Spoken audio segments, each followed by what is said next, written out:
Alors l'idée en fait, de il y a une relation avec Akadosh Baruch Hu qui peut être vue comme une relation face à face, ou bien ça peut être dos à dos. Dans la Kabbalah, on parle de dos à dos ou de face à face. Alors, ce qu'on appelle dos à dos ou face à face, c'est quand tu regardes quelqu'un en face, dans une relation d'affection et d'échange, ça veut dire que tu es tourné vers la personne. Par exemple, dans un couple, c'est quoi la relation face à face? C'est que tu te préoccupes du besoin, du souci de l'autre. Si tu regardes ta femme en face, ça veut dire, tu la regardes, qu'est-ce que je peux faire pour elle? Être dos à dos, ça veut dire, bon, on est ensemble dans la même maison, on est dans une même équipe, mais en fait, on regarde chacun dans notre direction. C'est vrai que moi j'ai mon centre d'intérêt, elle a son centre d'intérêt, mais on n'est pas ensemble en train de se regarder. On est ensemble par intérêt d'une certaine manière. Bonsoir, bon khabar, rentrez. Non, avec plaisir. Tu peux avoir une relation avec Akadosh Baruch Hu dans lequel tu fais les choses par intérêt. Quand tu... Bon khabar, alors, tu fais pas ça parce que tu veux servir Dieu, tu fais pas ça parce que tu veux lui faire plaisir. Tu fais ça parce que ça peut t'intéresser pour toi. En réalité, tu penses à toi. Donc, tu regardes pas Dieu face à face. Alors, c'est pour ça que c'est un modèle, en fait, qu'on peut comprendre. On a vu, on peut le comprendre aussi dans ce que ça peut être dans une famille, dans notre relation avec Hachem. Ça veut dire, ce modèle-là, c'est à un moment, il faut couper entre cette relation qui est intéressée, on est dos à dos, en quelque sorte. On doit couper cette relation pour la reconstruire face à face. Quand je dis couper, ça veut dire qu'il faut passer à autre chose. On doit faire un changement. Dans la Torah, on appelle ça faire teshuva, en fait. Les 10 jours de teshuva que les Juifs respectent entre Rosh Hashanah et Kippour, c'est un travail de remise en question et de travail sur soi pour couper avec une certaine forme de relation avec Hachem, c'est pour arriver à trouver une autre relation. On va à nouveau lui faire face, on va à nouveau se tourner vers lui. Pour l'instant, on lui tournait le dos, parce que chacun il faisait ce qu'il voulait, enfin nous on faisait ce qu'on voulait. D'accord. Et le bon Dieu, il s'arrangera avec nous, comme ça qu'on dit. À un moment, tu te dis non, je vais arrêter de lui tourner le dos. Je vais arrêter avec cette forme de vie, donc c'est une forme de coupure, pour me retourner vers lui. Et pour à nouveau construire. À chaque fois qu'on fait une teshuva, à chaque fois qu'on a un éveil de notre conscience pour nous dire qu'est-ce qu'on fait de notre vie, on devrait un peu s'améliorer, etc. C'est une remise en question, c'est une forme de coupure quelque part par rapport à des habitudes qu'on est en train de prendre ou qu'on a déjà prises, pour se dire, on va repartir vers quelque chose de meilleur. Alors même si on ne s'est pas réellement écarté du chemin, ce qui est possible, mais malgré tout, comme cette relation avec Dieu, elle est infinie, elle peut toujours s'améliorer, il y a toujours cette idée-là de couper avec un passé pour arriver avec quelque chose de meilleur. Alors, de ce point de vue-là, c'est pas quelque chose de négatif, cette idée de coupure. C'est l'idée de trancher, en fait, finalement, au fond, on pourrait le dire, c'est trancher c'est couper notre Yetzirah. Alors, mais d'un autre côté, l'idée de coupure, elle peut être aussi vue comme quelque chose de négatif. Parce qu'on a un lien avec le Créateur, notre âme est liée avec Dieu, d'une manière ou d'une autre. Et puis, on peut faire des choses suffisamment graves pour couper ce lien des choses graves qui vont avoir pour conséquence, Dieu préserve, qu'on coupe notre connexion avec le divin. Pourquoi tu arrives des fois à des gens qui pensent plus à Dieu, qui sont plus du tout, qui vivent dans un monde où ils sentent le monde complètement profane, complètement physique, où ils voient pas de dimension divine dans l'existence. C'est parce qu'ils ont coupé ce fil entre eux et le Créateur.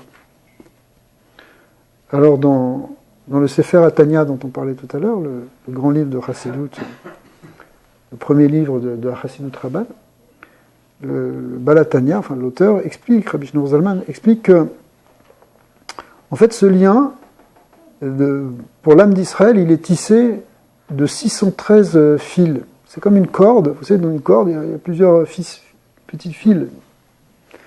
Alors, par extension, on peut comprendre que pour les Bnei Noach, c'est 7 fils, mais qui, on le sait aussi, ces 7 fils, au fait, c'est pas 7 mitzvot. C'est la fibre optique.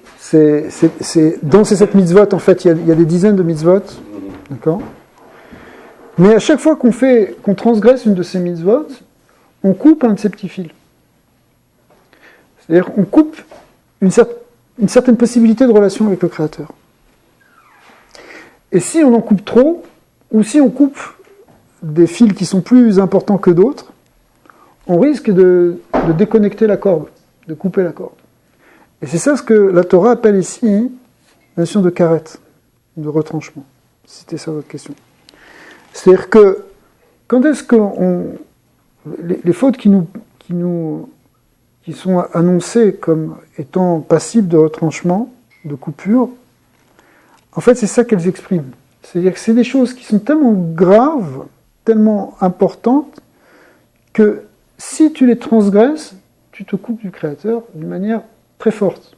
Ça veut dire que tu es complètement coupé. Il y a toujours une manière de rétablir, il reste toujours un petit fil avec lequel tu restes quand même rattaché. Mais il est tellement fin que tu ne le vois même plus. Il faut faire un travail pour reconstruire à partir de ce fil. En fait, c'est le travail de Teshuvah, pour essayer de transformer, de refaire un nœud dans la corde qui avait été coupée. D'accord ?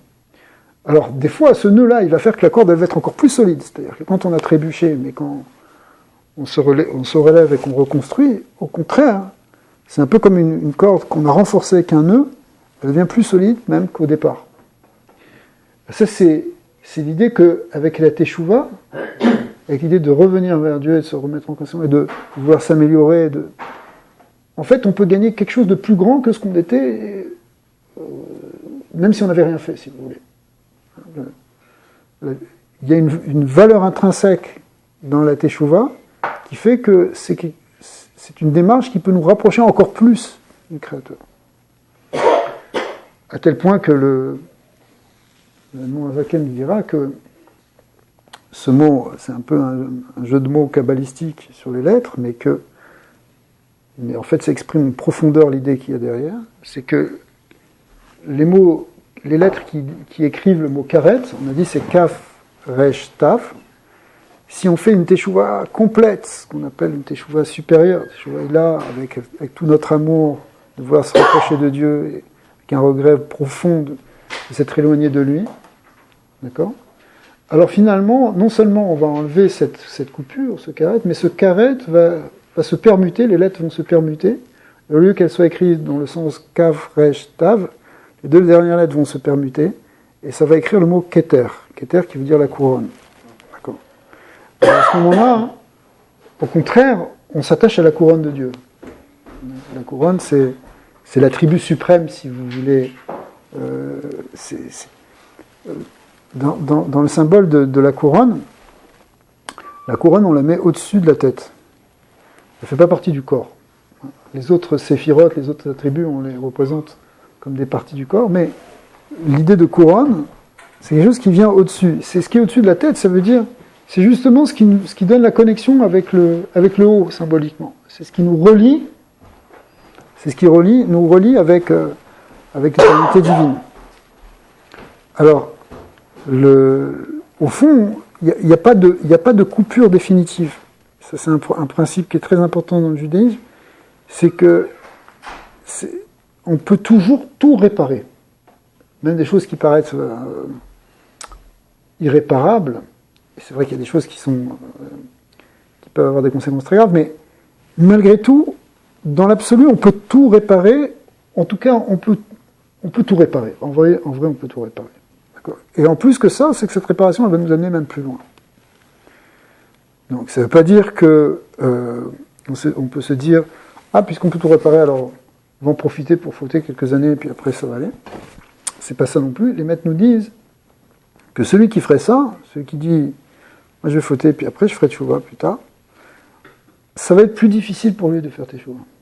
On va pas l'aider comme ça. On va pas l'aider. C'est pas qu'on va pas l'aider, c'est que, étant donné que l'intention de départ dans les fautes, elle était en quelque sorte volontaire, et qu'on a mis notre volonté dedans, ça va être plus difficile de s'en détacher. Ça va être plus difficile de faire une opération de retour et un changement. Alors que quand c'est involontaire, quand c'est avec quelque part une certaine mauvaise conscience, il faut faire attention parce que la Torah ne veut pas qu'on développe non plus la notion de culpabilité à l'extrême. Il faut avoir la notion de responsabilité et sentir qu'on a fait quelque chose ou sentir l'importance de ce qu'on fait, bien sûr, mais sans être non plus dans une espèce d'angoisse permanente, de culpabilité. Après, c'est un dérèglement, ça. Mais c'est déjà un minimum. Déjà de sentir que ce qu'on fait, c'est pas correct. Mais si tu rentres volontairement dans des fautes en te disant, bon, on verra plus tard, après, tu vois pas plus tard. D'accord. Alors, c'est pour ça que c'est pas ça la démarche. Mais maintenant, quoi qu'on ait fait, où qu'on soit allé, quel que soit le niveau dans lequel on est tombé, on peut toujours se relever. On peut toujours se relever et réparer et remonter encore plus haut. Est-ce que ça s'applique aussi à la faute d'Adam ? Oui. C'est bon. Oui. C'est la racine même. Ouais. Parce que Adam Arishon, en fait, le premier homme, c'est lui le prototype de tout ce qui va se passer après par la suite, et tout ce qu'on est venu réparer en quelque sorte. Alors, dans le Zohar HaKadosh, on explique que Israël a pris sur lui de réparer la faute d'Adam. Le peuple d'Israël, ça a commencé par les Avot, les Avot, ça veut dire les patriarches, Avraham, Yitzhak et Yaakov. Ils ont entamé ce processus de redressement et de réparation de la faute d'Adam. Alors, après ça, en réalité, théoriquement, c'est toute l'humanité qui doit faire ça. Mais, en quelque sorte, Israël, il a pris ça sur ses épaules. Quand il était arrivé, quand Dieu a donné la Torah au Sinaï, alors Israël a pris ça en disant, ouais, on va y arriver. Parce que si on arrive à faire ces 613 mitzvot, et arriver au projet du peuple d'Israël, si on arrive déjà à faire ça, ça y est, ça va entraîner toute l'humanité derrière nous. Je disais encore ce matin dans une sikha du Rabbi, un texte du Rabbi Lubavitch, qui explique que l'ère messianique, c'est quelque chose qui concerne tout le monde, qui concerne l'humanité entière, et que tous les êtres humains vont arriver au shalom, et tous les êtres humains vont arriver à la sainteté, et toute l'humanité, finalement, elle va arriver à ça. Mais celui qui a porté beaucoup du travail dans les premiers temps de l'exil, pendant l'exil, c'était le peuple d'Israël. C'est-à-dire que le peuple d'Israël, il a pris sur lui ça sur les épaules. Mais maintenant, toute personne qui veut participer à cette réparation, elle est bienvenue, évidemment. C'est-à-dire que quand les Bnei Noir, ils font les Sheva Mitzvot Bnei Noir, ils reviennent au niveau de Noé, ils reviennent donc au niveau d'Adam, ça revient à peu près au même. D'accord. On a déjà dit plusieurs fois que Adam aussi avait les 7 mitzvot. Bon, là-bas, c'était les 6 mitzvot parce qu'il n'y avait pas encore l'autorisation de manger des animaux. Donc ça serait résumé à 6. Mais le Talmud explique clairement, verset par verset, le Talmud dans le traité Sanhedrin, il explique verset par verset, dans les versets qui concernent Adam, justement, les premiers versets quand on le voit dans le Gan Eden, on voit, en lisant avec une lecture attentive de ces versets, on voit qu'il avait les 6 mitzvot de Noé. D'accord, déjà. Donc, celle que vous connaissez. D'accord. Alors, donc, c'est quelque chose, finalement, quand on fait les Sheva Mitzvot, on fait ces 7 Mitzvot. Vous faisiez une mitzvah de plus. Voilà, c'est ça. Alors, avec Noah, on a gagné une mitzvah, mais en réalité, même pour Adam, quelque part, elle était déjà là, cette mitzvah, sauf qu'elle ne pouvait pas s'appliquer. Donc, finalement, les sept lois de Noé, on en parle comme de Noé, mais finalement, ça revient aux 7 lois d'Adam. D'accord. Donc, c'est sûr que si les nations font vraiment les 7 lois, c'est une réparation de ce qui s'est passé avec Adam. En fait, quand Adam a fauté, il a transgressé ces 7 mitzvot, si vous voulez. Alors le Zohar nous dit, il a transgressé toutes les 613 mitzvot en même temps. C'est pas qu'il a transgressé les 613 mitzvot en faisant les 613 avérotes, enfin les 613... Mais, ça veut dire qu'il y a une destruction quelque part dans ces 613 ou dans ces 7, c'est deux manières de voir, parce qu'en fait, les mitzvot, c'est ce qui nous connecte à Dieu, c'est ce qui nous relie, c'est ce qui relie la création avec Hachem.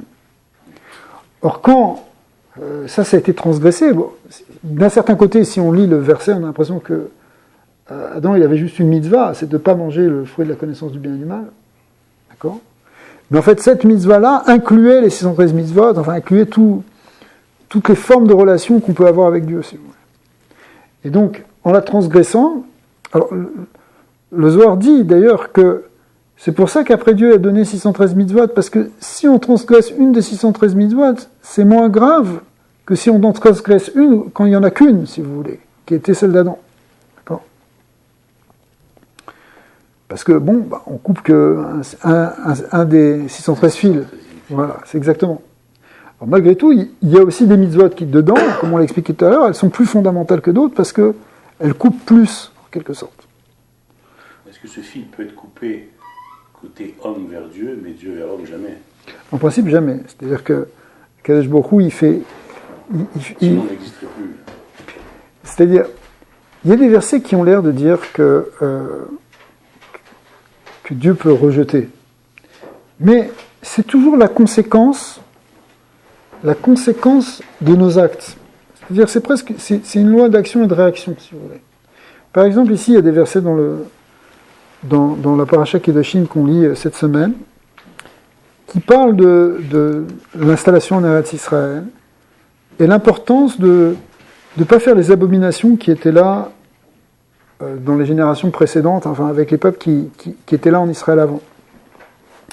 Et bon, alors, il y a toutes sortes d'abominations qui sont dites, mais le texte le dit et le répète. Il dit sinon, vous allez être rejetés de cette terre. Parce que cette terre, de même qu'elle a rejeté ceux qui étaient là avant parce qu'ils se comportaient d'une manière abominable, elle va finir par vous rejeter aussi si vous avez le même comportement. D'accord ? Donc, à ce moment-là, il y a une coupure qui va s'établir, encore une fois. La terre, en réalité, c'est pas simplement la terre au sens physique, mais c'est la terre où il y a la présence divine, c'est-à-dire, justement, ce qu'on disait tout à l'heure dans l'introduction, être dans le palais du roi, on va être éjecté du palais. Mais sinon, il n'y a aucune raison qu'on soit éjecté. Il n'y a pas une coupure qui vient parce que Dieu, tout d'un coup, il change d'avis. D'accord ? Ça tombe un peu sous le sens, mais alors, à part ça, ce qui est expliqué aussi dans les versets, c'est que même cette coupure qui pourrait venir, elle est jamais définitive, parce que Akadosh Baruch Hu, finalement, il veut arriver au projet qu'il a donné, et il ne va pas nous lâcher pour ça. Donc ça veut dire que c'est pour ça que même si les enfants d'Israël ont été rejetés de la terre d'Israël, ils doivent finalement y retourner. Ça avait été promis. Et c'est ce qu'on voit déjà maintenant, d'ailleurs. Ouais.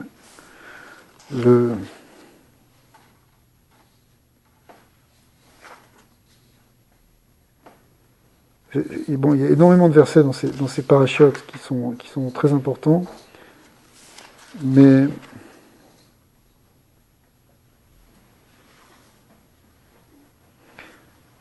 et qui s'adressent d'ailleurs aussi, on pourrait dire à Israël, aux Juifs et aux non-Juifs. Par exemple, au début du 20e chapitre du Lévitique, Dieu dit à Moïse, et il dit, parle au Béné Israël, et dit que Ish mi Béné Israël, un homme parmi les enfants d'Israël, ou minaguer à garbe Israël, ou bien de l'étranger qui vit, c'est pas l'étranger ici qu'on pourrait dire, c'est le résident, parce qu'en fait, ce guerre ici, c'est ce qu'on appelle le guerre toshav, c'est celui qui réside en Israël, et qui accomplit les 7 mitzvot, des Béné Noir en réalité, eh bien, on leur donne toutes ces lois. Alors il redit, il ne donnera pas ses enfants, la molaire, qui était une divinité et un culte idolâtre qui était fait à l'époque de l'Antiquité, où on faisait passer les enfants au-dessus du feu. Et après, alors il y a plusieurs versets comme ça qui nous disent, qui concernent le comportement pour les habitants d'Israël, qu'ils soient juifs ou non juifs, et sinon, ils vont être rejetés de cette terre. Ouais. Alors c'est tous les cultes idolâtres, à part ça, toutes les pratiques magiques, etc., ça ne peut pas être supporté par cette terre.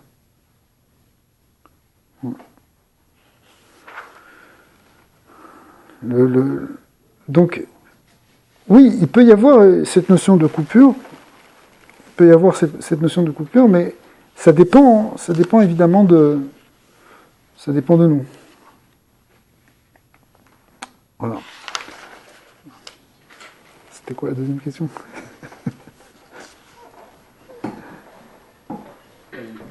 Non, t'as répondu à ta question, mon frère. Ouais. Donc il n'y a pas d'enfer où on met ceux qui veulent savoir. Oui, alors ça aussi c'est sûr que le concept de la Torah, la Torah est basée essentiellement sur cette notion de Teshuvah. De manière générale, il n'y a pas vraiment de ce qu'on appelle un enfer éternel. Parce que, alors ça c'est expliqué très profondément dans les Sfarim de Chassidut et de Kabbalah. Le but, c'est pas... c'est sûr que... Voilà, c'est ça exactement. Kadosh Baruch Hu, il ne cherche pas à punir le méchant pour punir le méchant. C'est sûr qu'il y a une notion de justice, et que finalement les bonnes actions amènent du bien, et amènent du bien à la personne qui a fait ces bonnes actions. Et les mauvaises actions vont amener du mal à la personne qui a fait les mauvaises actions. Mais il n'y a pas une espèce de vision dans laquelle on dit, ben voilà, celui-là il va souffrir pour tout le temps. Parce que c'est contraire, cette idée-là, elle est même contraire à la conception qu'on se fait d'Akadosh Baruch Hu, qui est au fond plein de chesed et qui veut que le bien dans le monde. Donc c'est sûr que le bien et le mal coexistent, et l'enfer dont vous parlez, c'est relié avec l'idée du mal, mais le mal doit être réparé. Même la mort doit être réparée. Même même ce qui est le plus vil, le plus mauvais, doit être redressé. D'accord ?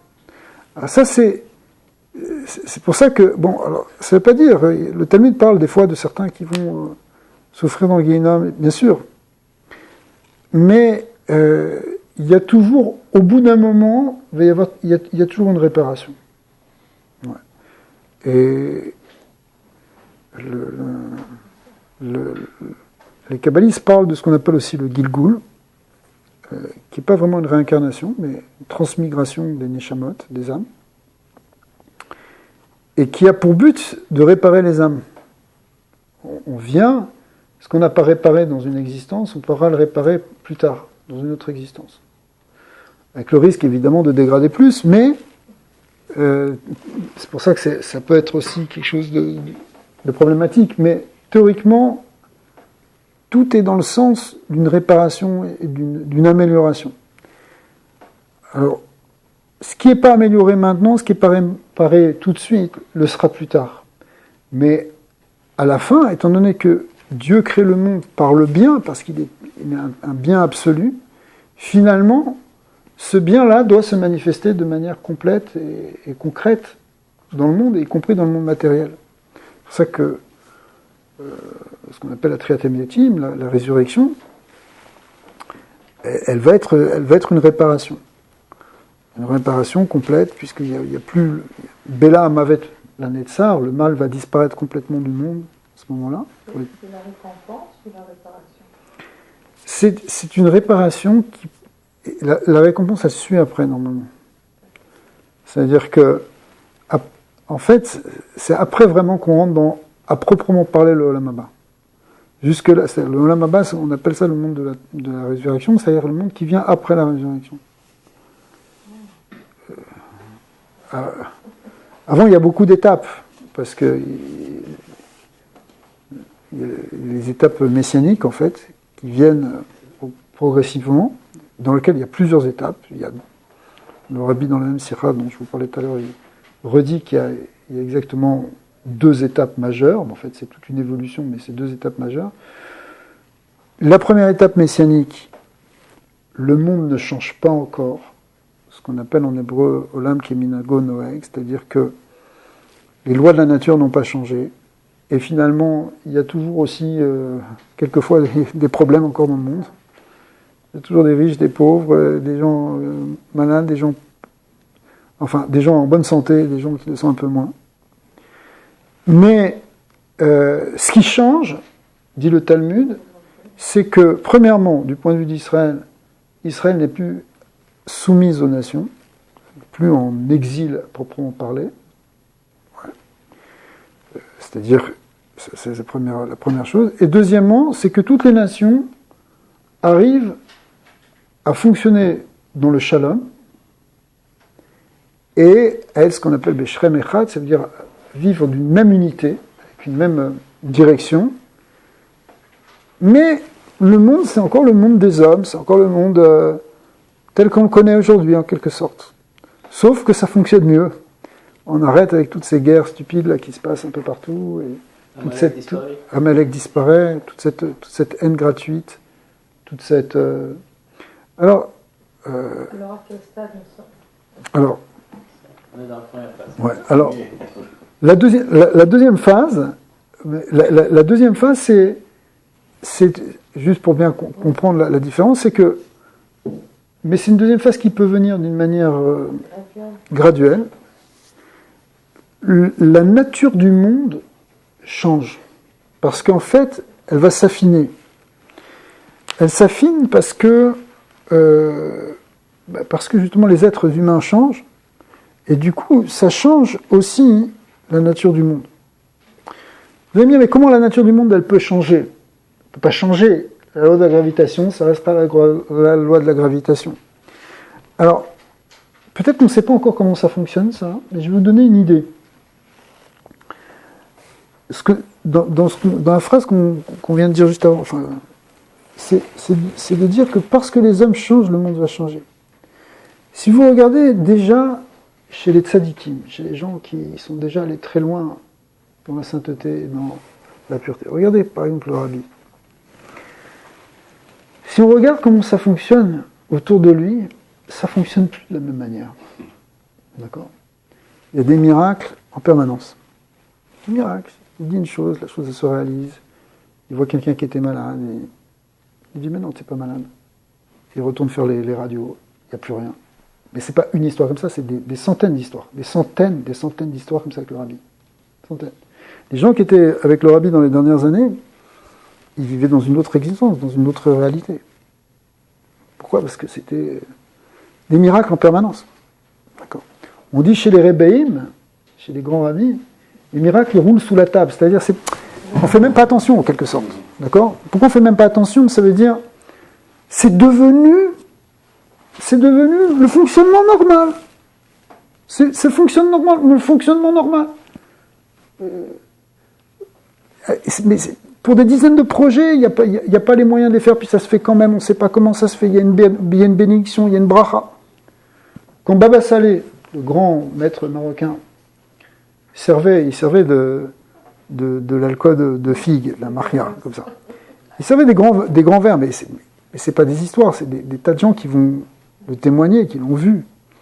Il prenait sa bouteille, il pouvait sortir des dizaines et des centaines de verres avec la même bouteille.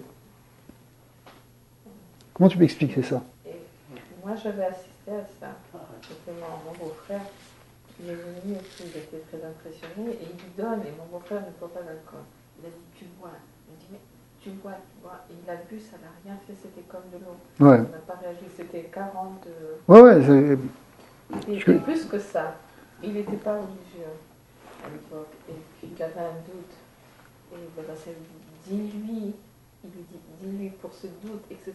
Il a lu la pensée de. Ouais. Alors, on voit que les lois du monde, ça c'est des exemples, mais on pourrait en trouver plein d'autres.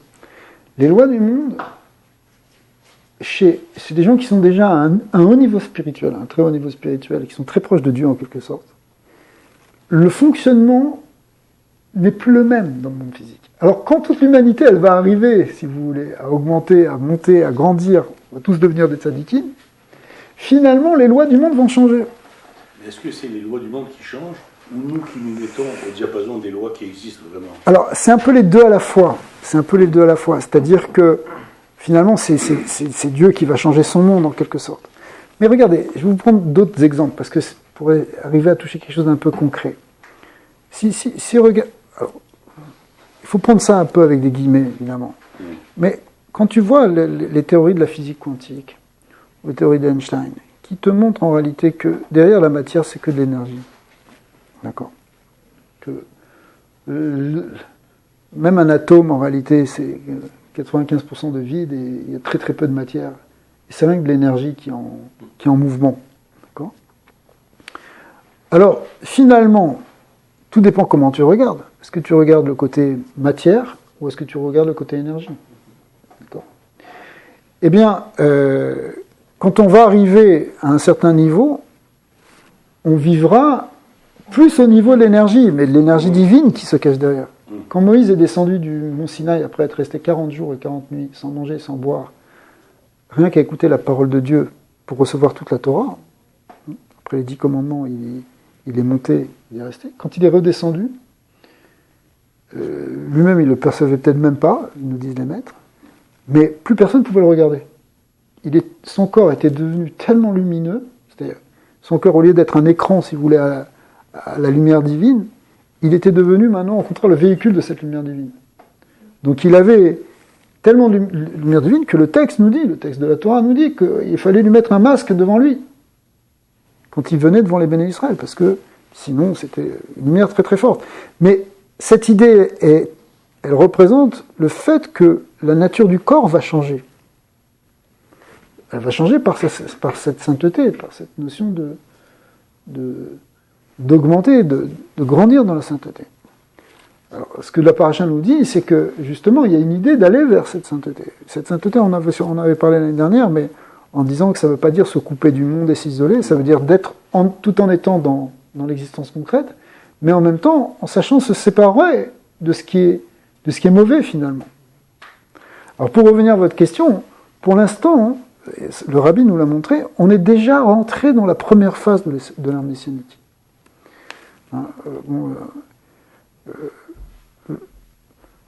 Le rabbi s'est beaucoup battu à son époque pour la libération des juifs du RSS. Le seul endroit où il y avait encore, après, à la fin du XXe siècle, si vous voulez, jusque dans la fin des années 80, des communautés entières d'Israël qui étaient en quelque sorte prisonnières, qui ne pouvaient pas sortir, qui n'étaient pas libres, c'était dans le régime soviétique. C'était un gros problème. L'exil soviétique, on peut en parler comme ça, il a duré 70 ans à peu près. 70 ans, de 1917 à 1987, grosso modo. Ouais, on peut en parler comme ça, ou de 1921 avec la montée de Staline jusqu'à 91. En tout cas, le rabbi a parlé sur ces 70 ans, qui sont comme les 70 ans de l'exil qu'il y a eu après la destruction du premier temple, quand les Juifs sont partis en Babylonie. Et ça, c'était les dernières communautés, si vous voulez, qui étaient encore soumises à ce qu'on appelle, ce que le Talmud appelle le Shibud Malchuyot, c'est-à-dire qu'il y a des gouvernements qui tiennent prisonnières ou qui imposent. En réalité, en Union soviétique, avant l'Union soviétique, c'était la Russie, et en Russie aussi, pendant des dizaines et des dizaines et des centaines d'années, Les Juifs n'avaient pas le droit d'être partout, il y avait des zones qui étaient limitées, ils étaient pas... Enfin bon, vous connaissez tous cette histoire. Alors, maintenant, après ça, après la destruction du mur de Berlin, grosso modo,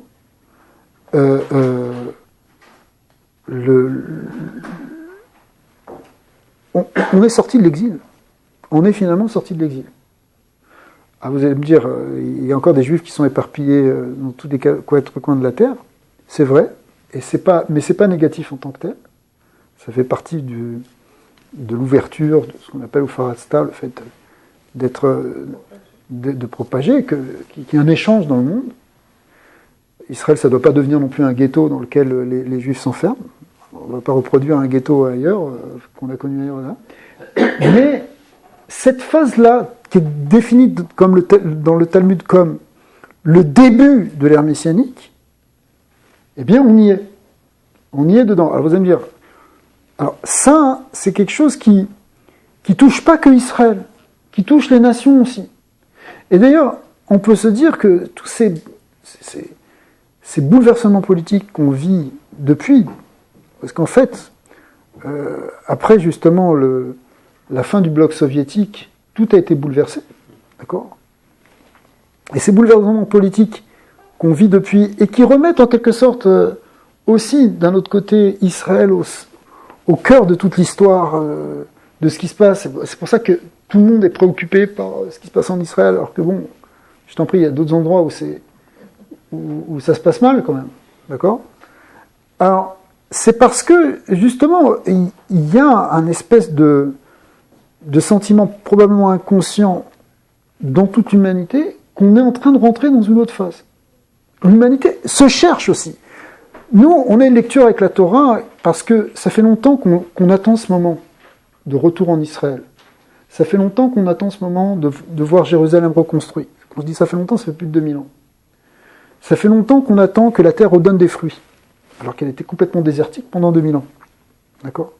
Donc, pour nous, on voit des signes clairs. On voit qu'on est rentré dans l'ère messianique. Les signes qui étaient prévus par les prophètes, qui étaient prévus par le Talmud. On a tous, un par un, on est en train de les vivre. Maintenant, l'humanité qui n'est pas dans une lecture biblique, qui ne regarde pas ça, elle vit quand même quelque chose qui est en train de se bouleverser. Et elle ne sait pas quoi. Les gens ne savent pas. Mais inconsciemment, on porte les yeux vers Israël. Pourquoi ? Ça ne fait pas de sens, encore une fois. Il y a des pays qui sont très loin d'Israël, qui n'ont rien à voir avec eux, et qui en parlent. Parce que il y a une attente messianique, il y a un besoin messianique. En réalité, si on pouvait interroger le monde entier, tout le monde voudrait arriver à l'ère messianique de paix et de quiétude et d'harmonie. À part les agents du mal, en quelque sorte, là, les Poalé Oven, qui sont Amalek et toutes les autres bandes, parce qu'il y en a plein, qui sont tous dans le même niveau, mais qui veulent au contraire ramener le monde dans le côté du chaos, dans le côté des abominations d'antan, revenir en arrière. La paracha, elle nous parle de choses qui sont abominables, enfin, toeva en hébreu, et qui est, comme dit Rashi, et comme c'est ramené dans les Mefarshim, qui est l'idée c'est le sens des versets, de ramener, dans l'idée d'abomination, c'est une idée de régression dans quelque chose d'inférieur. De revenir à quelque chose de plus bas, bestial, etc. Alors, il n'y a pas cette idée, au contraire, de s'élever, de s'améliorer, d'améliorer le monde, d'arranger le monde. Mais au contraire, il y a une force contraire. Le Yetzara, c'est celle qui veut détruire, celle qui veut ramener en arrière. D'accord ? Mais le mouvement, il est là. On est dans un mouvement, enfin, c'est la lecture, on n'est pas dans une lecture, attention, on n'est pas dans une lecture New Age là maintenant. Ce qu'on est en train de dire, c'est quelque chose qui s'appuie sur des prophéties qui ont 2600 ans et sur lequel ça fait 2600 ans qu'on y pense et qu'on y réfléchit et qu'on prie pour ça. Ouais, il y a quelque chose ici, ce qu'on est en train de vivre aujourd'hui, c'est quelque chose qui s'inscrit dans un projet qui vient de très loin et qui est compris déjà depuis très longtemps. C'est pas un trip spirituel. Hein. C'est pas un trip spirituel de dire voilà, on rentre dans c'est une nouvelle ère, c'est l'ère du Verseau, c'est ça. Le monde est en train d'avancer vers ça. Et on est en train de vivre des prophéties. C'est complètement clair, je veux dire. Depuis le retour en Israël, depuis la reconstruction d'Israël. Alors, le rabbi l'a expliqué. C'est pas une position non plus sioniste politique, c'est pas ça. On est en train de vivre les événements qui ont été prévus par les prophètes. Alors, que ça se passe, pas forcément d'ailleurs comme on l'aurait espéré. Par exemple, la dimension politique qu'il y a dans le monde introduit des éléments qui sont justement régressifs au sein même de ce mouvement d'évolution. D'accord ? Par exemple, effectivement, il y a un retour en Israël, mais ce retour en Israël, il doit être là pour amener cette sainteté, pour amener cette présence divine, pas pour faire le contraire. D'accord ? Mais comme le Yetzara, il est là aussi, alors il y a des moments où ça augmente, ça diminue, etc. D'accord ? C'est pas tout le monde qui est porté nécessairement vers cette sainteté. Mais le processus est en marche. On est dans un processus en marche qui fait que on arrive. Alors, dans les étapes qui suivent, la prochaine étape, c'est la proclamation du roi Mashiach, du roi Messie. C'est quoi la proclamation du roi Messie ? C'est qu'à un moment, il va se lever quelqu'un, d'accord ? C'est ça qui est prévu dans le Rambam, quelqu'un qui se lève, qui va enseigner la Torah, qui sera un homme saint, un homme pur, un homme bon, etc., un grand sage. Il aura une vision même profonde et prophétique. Et il va entraîner, il va pousser à la reconstruction du temple de Jérusalem. Le jour où il y aura quelqu'un qui va construire ce temple, il est décrété, il devient le roi Messie pour Israël et aussi dans l'humanité. Alors, il y aura des gens qui ne vont pas apprécier ça dans le monde, c'est aussi prévu, des gens qui vont lutter contre ça, et il va y avoir des guerres à faire. Alors, le rabbi explique que ce qu'on peut espérer, c'est que ces guerres elles soient faites au niveau spirituel, parce que le peuple d'Israël a toujours une possibilité de se battre uniquement spirituellement, par la prière, par l'étude, en expliquant. Mais il y a un combat qui devra être mené pour arriver finalement à rallier toute l'humanité vers ce projet messianique. Mais au départ, il y aura, et c'est là que va s'établir justement les fameuses guerres contre Amalek qui doivent amener à la destruction d'Amalek. Donc pour l'instant, au fond, l'étape qu'on est en train d'attendre maintenant, c'est l'étape du Beth Amikdash. Alors, le rabbi, lui, il a beaucoup poussé sur ça, il a beaucoup poussé sur l'idée de Messie, de Mashiach. Évidemment, lui-même, il portait cette force messianique en lui. Et bon, cette force messianique, il continue de la véhiculer. Mais l'étape maintenant qu'on attend, c'est l'étape de la reconstruction du temple. On n'est pas très loin de ça. Les gens en parlent de plus en plus. Il y a des gens qui étudient ça toute la journée. Il y a déjà des maquettes qui sont faites. Il y a déjà des plans qui sont faits.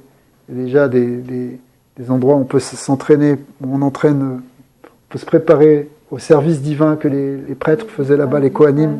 Ouais. Le Sanhédrin, alors le Sanhédrin, il faut... Ça va avec le temps. Ouais, le Sanhédrin, ça va aller avec le temple, évidemment, bien sûr. Ça veut dire une... Les Raïf, Ouais. Reichmann, je pense, qui s'occupe du temple aussi. Oui, l'Institut du Temple. La mosquée est toujours là, quand même. Oui, ça c'est un problème. Mais c'est un problème qui peut être résolu. Oh, oui, sûrement. Qui va être résolu. Qui va être résolu. Comment ? On ne sait pas. Mais il y a des solutions. En vrai, si on a bien compris ce que le rabbi nous disait en 67, si on avait bien compris, on aurait dû déjà reconstruire en ce moment-là. Quand Israël a reconquis Jérusalem, c'était le bon moment. Il y avait une opportunité. De commencer. Les gens n'ont pas cru. Pourquoi ? Parce que ceux qui avaient le pouvoir, en quelque sorte.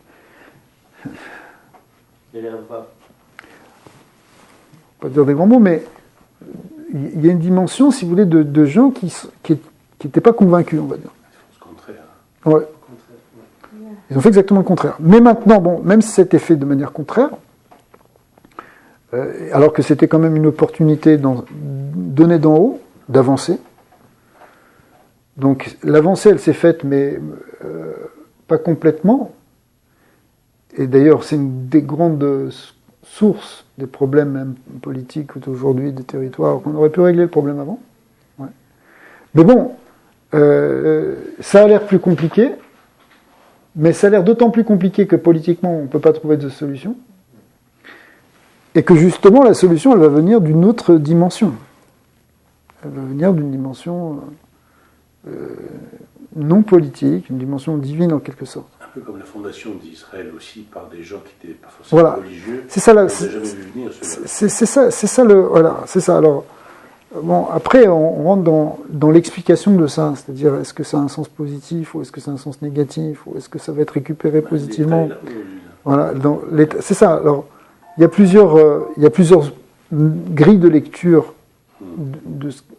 suivant un peu comment on voit les choses. Mais de toute manière, en tout cas, finalement, les choses vont aller vers leur but. On voit que, par exemple, le Rami, lui, il avait toujours des solutions extraordinaires.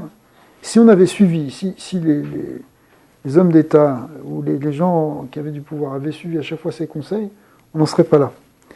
Alors, des fois, ils écoutaient un peu ses conseils, des fois, ils n'écoutaient pas jusqu'au bout parce qu'ils n'osaient pas. Ils avaient trop peur. Mais on aurait évité beaucoup de choses, beaucoup de souffrances. Parce que le Rami avait une vision profonde, il avait une vision justement messianique, mais vraie, inspirée et avec une connaissance vraie et profonde de toute la Torah. Alors, et en même temps, c'est ça qui est intéressant, c'est que ces conseils, c'était pas des conseils complètement détachés de la réalité. C'était au contraire, quelqu'un qui écoutait son conseil, il disait, mais oui, mais finalement, c'est très logique de dire ça.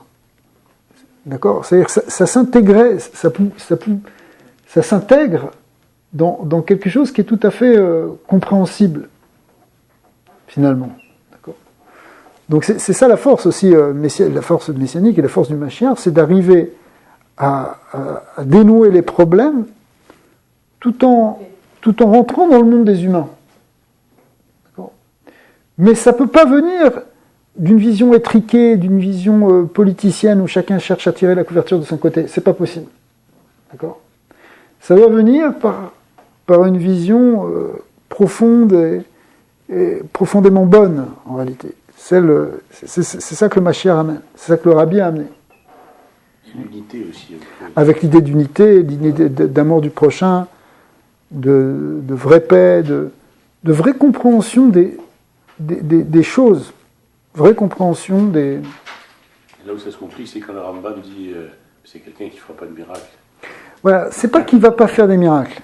Non, mais au sens où nous on l'entend. Ça veut dire, la question est, ce que dit Rambam, tu as raison de le souligner, il dit, c'est pas parce qu'il fera des miracles qu'on le considérera comme le Messie. Mais cependant, on va voir aussi des miracles. Alors les miracles, on a déjà parlé, il y a plusieurs niveaux de miracles. Il y a des miracles qui apparaissent complètement au-delà de la nature, d'autres qui s'intègrent dans le monde, finalement, ils sont dans le monde de la nature. Mais le Mashiach va faire des miracles, mais c'est pas ces miracles-là qui vont le qualifier pour être Messie. Parce que les hommes qui font des miracles, dit le Rambam, c'est pas une preuve. C'est pas une preuve parce que tu as aussi des magiciens qui font aussi des choses, merci beaucoup, qui font des choses extraordinaires, d'accord ? Donc je pense aussi qu'il fait référence un peu au christianisme avec ça, quand il dit ça, et pour dire que justement c'est pas quelqu'un qui vient comme regardez, moi je suis un prophète, je vais vous faire des miracles et vous allez me croire. C'est pas comme ça. C'est un homme qui va réaliser des choses, voilà, il va réussir à passer cette étape-là de construire un temple. S'il peut aller à l'ONU et convaincre tous les gens là-bas, c'est un grand miracle. Ça, c'est un grand miracle, c'est sûr. C'est sûr. Ce genre de miracle, oui. Voilà. Ce genre de miracle, oui. Mais à part ça, il peut y avoir aussi d'autres nissim, d'autres miracles. Mais, si vous voulez, à la limite, le rabbi, il faisait vraiment, des tas de gens peuvent vous dire, il y a eu des tonnes de miracles qui ont été faits. Vous pouvez lire les histoires de sa biographie, il y en a des tonnes, des histoires sur Internet, ça n'arrête pas.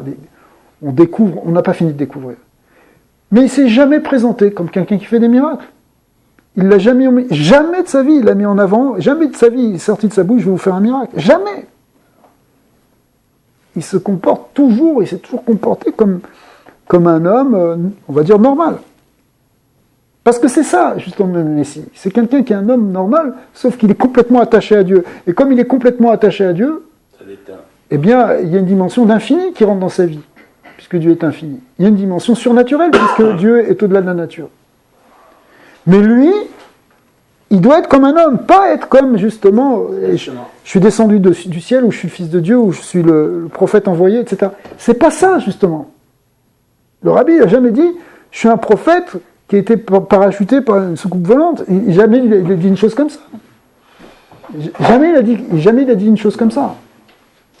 Et s'il avait dit une chose comme ça, personne ne l'aurait écouté, parce que dans le cas d'Israël, on n'écoute pas les gens comme ça. On veut des gens qui soient des hommes, des gens qui soient responsables, qui travaillent sur eux, qui travaillent sur leur entourage, qui font du bien réellement, concrètement, qui sont investis dans la communauté des hommes, qui sont des gens qui ont passé des heures et des heures à étudier dans leur vie, qui ont une vraie recherche. On veut que ce soit... Ça, le Mashiach, il va naître de quelqu'un comme ça. Ça va être... C'est ça qui est décrit par le Rambam.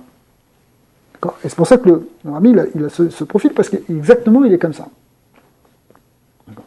Mais maintenant, encore une fois, sa grande proximité avec le divin, son haut niveau de sainteté, fait qu'effectivement, son monde, il est devenu miraculeux. Il y a des miracles qui se font. Et encore, il va les cacher. Le Rabbi, surtout le Rashita dans le courant de Chabad, de Lubavitch, depuis le départ, depuis le premier qui était le Rabbi Shneur Zalman de Liadi, il y avait cette idée de rien faire en sortant des lois du monde. Exactement. D'accord ? Alors, encore une fois, ça ne veut pas dire qu'il n'a pas une dimension qui lui fait dépasser complètement les lois de l'univers, en quelque sorte. Mais il se retenait de ne pas faire des choses comme ça. Non, il s'interdisait. Il s'est interdit dès le départ de faire des miracles ouverts. Bien qu'il y en a eu, bien qu'il y en ait presque, à la limite presque malgré lui. Mais quand on doit se comporter comme des hommes dans le monde des hommes et dans le monde de la nature. Et c'est avec intention de faire comme ça, parce que finalement Dieu doit se révéler dans le monde des hommes et dans le monde avec les lois physiques et les lois naturelles. Puisque c'est là qu'il faut révéler Dieu. Parce que si l'homme devient Dieu, on est foutu. C'est-à-dire, si c'est pour se comporter comme un ange, alors il fallait rester dans le monde d'en haut. D'accord ? Mais maintenant, donc il faut se comporter comme des hommes. Mais des hommes saints. C'est-à-dire des hommes qui laissent la place à Dieu justement dans le monde d'en bas. D'accord ? C'est ça la sainteté dont on parle ici. C'est une sainteté qui concerne la vie des hommes. Voilà, il y a plein des gens qui sont mariés, etc. C'est pas des gens qui vivent dans un monastère ou dans un couvent. On parle de gens qui sont investis dans le monde. Et ça, c'est le but. Alors, monastère, couvent, ça sonne un peu par rapport aux chrétiens, mais les chrétiens l'ont pris à moitié, ça, parce qu'ils ne sont pas allés jusqu'au bout de ce qu'il y avait dans le judaïsme. D'accord ? Puisque, effectivement, d'une certaine manière, la vraie sainteté, elle est dans la séparation. Mais le problème n'est pas là. Le problème est de vivre exactement comme des humains. C'est ça qu'on doit arriver à faire. Et donc, effectivement, c'est pour ça que les premières étapes de l'ère messianique, elles se passent dans un monde qui n'a pas encore changé son fonctionnement.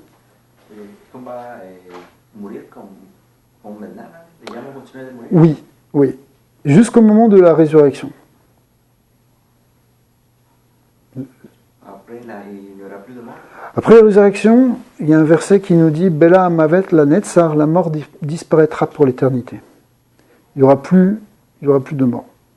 Il n'y aura plus de séparation, il n'y aura plus de mort. Le monde sera aura retrouvé son unité profonde et primordiale. Donc il n'y aura plus besoin de la coupure que représente la mort.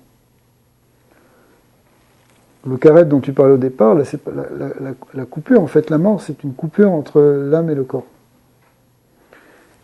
Et qui est nécessaire pendant un certain temps, pendant un certain temps de l'existence du monde, pour que le corps puisse être arrangé de son côté et l'âme de son côté, pour être réunis après, mais après, il n'y a plus besoin de les séparer. Donc, comme il n'y a plus besoin de les séparer parce que le corps est réparé, et que l'âme est réparée, et qu'il fonctionne en symbiose, et pas en opposition comme d'une certaine manière aujourd'hui, d'accord ? Eh bien, du coup, il y a plus besoin, ils ont plus besoin, ils fonctionnent complètement ensemble, donc ils sont plus jamais séparés. Et l'être est unifié.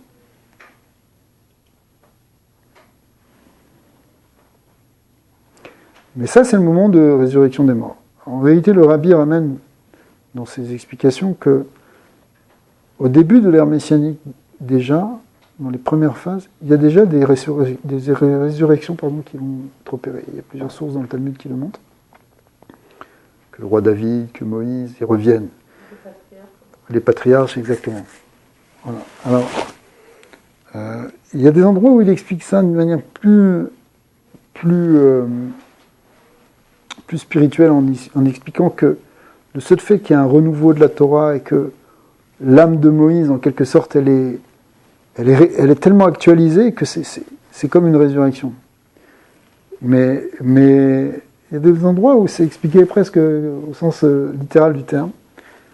Voilà, donc le Talmud déjà nous raconte que les grands maîtres de la Mishnah étaient capables d'opérer des résurrections. Alors Elisha, c'était lui le disciple du prophète Élie, Eliyahu Hanavi. Donc c'était à l'époque du premier temple.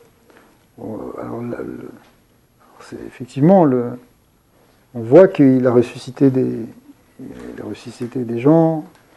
Il y a des textes qui nous montrent ça. Mais dans le Talmud, qui d'une certaine manière est plus proche de nous, on voit aussi que, par exemple, Rabbi Meir a ressuscité des gens, plusieurs maîtres même du Talmud, comme Rava, etc. C'est des gens qui étaient à un tel niveau spirituel qu'ils arrivaient à dépasser cette déconnexion. Bon, alors, c'est des grands secrets, évidemment, tout ça, enfin, des choses très profondes. Mais, voilà, ça fait partie, si vous voulez, des choses qui ne nous étonnent pas. On va dire comme ça. Ça ne nous étonne pas, c'est des choses qui sont tout à fait possibles. Alors, cependant, c'est écrit aussi que, sur toutes ces prophéties, c'est ce que dit le Rambam, Maïmonide, il nous dit, en fait, les détails, la manière dont tout ça va s'opérer, on ne le sait pas exactement à l'avance. Parce que les prophéties qui ont été données par Isaïe, par Ézéchiel, par les grands prophètes, elles ont été données d'une manière très allégorique, souvent presque poétique, dans un langage biblique. Mais la chose c'est que lorsqu'on va les vivre, on comprendra et on sera absolument certain que c'est ça qui a été écrit. D'accord. Donc, prévoir, les prophéties ne sont pas une espèce de film qu'on te passe du futur à l'avance. C'est des promesses qui ont été véhiculées dans un certain langage, des promesses qu'on va arriver à quelque chose, qu'on va vivre certaines choses. Après, comment on va les vivre et quel va être le contenu concret, c'est pas écrit ça dans ces prophéties. Mais quand on les vivra, on saura que c'est ça. Voilà. Alors, c'est pour ça, par exemple, voilà, ce qu'on est en train de vivre actuellement. Alors, c'est sûr que dans le prophète Isaïe, c'est pas marqué que Trump il est passé au pouvoir et que Poutine il était là. Il n'y a pas marqué ces détails-là. Mais, en même temps, on peut voir que voilà, le retour d'Israël, oui, ça, Il y a des prophéties qui ont parlé de ça. Il y aura des vieux et des vieilles qui seront assis sur des bancs et des